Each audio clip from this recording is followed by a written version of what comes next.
What's up guys, Coach Trevor here. So today we're going to talk about squatting with knee pain and lower back pain. All right, and this is with someone who is typically brand new, or if they had a past injury, an old injury, you're going to teach them how to squat. And remember, everyone's going to squat differently based upon their hip anatomy or just in general based upon what they've done in their life or activities.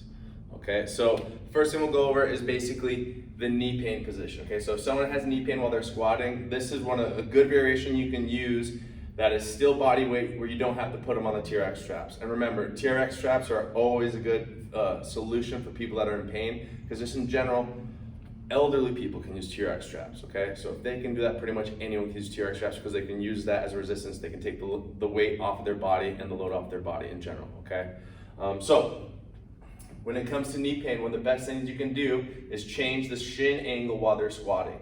All right, and so what I mean by that is they're going to be more hinge dominant on their squat. Their torso is going to come more forward. This is more of a body weight position as well. So arms out straight, same thing, abs tight, boom, grip the floor. If anything, squeeze the glutes here. They're going to hinge, and the goal is their hips are going way back, their torso's coming down, and their goal is to make sure that their shins are staying more vertical. So they're not driving forward like this. They're staying back more, so they're loading their hammies and their glutes, okay? And this is if they have knee pain. Also make sure their knees are tracking properly. So that means their knees aren't caving in, right? Their feet aren't super aggressive on the way out like this. This is pretty much the same thing, right?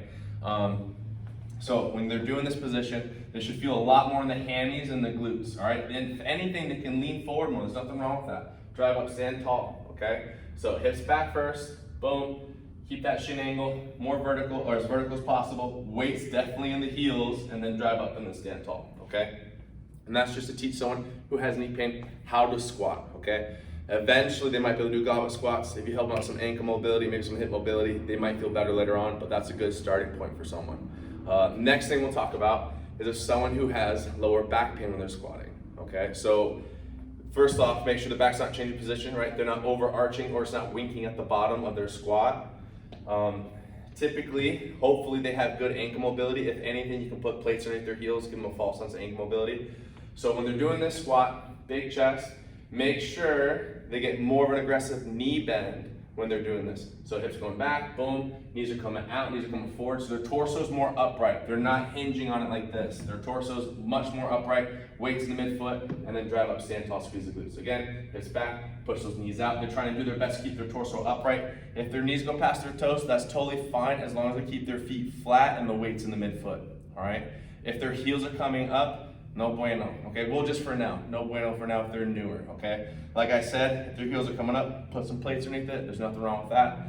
You're gonna teach them how to do it. Maybe eventually show them how to do some ankle mobility exercises to help them out a little bit. And then also on top of that, if someone has lower back pain while they're squatting, show them some hip mobility exercises as well, right? So the box piriformis stretch, 90 pails and rails are always pretty good too.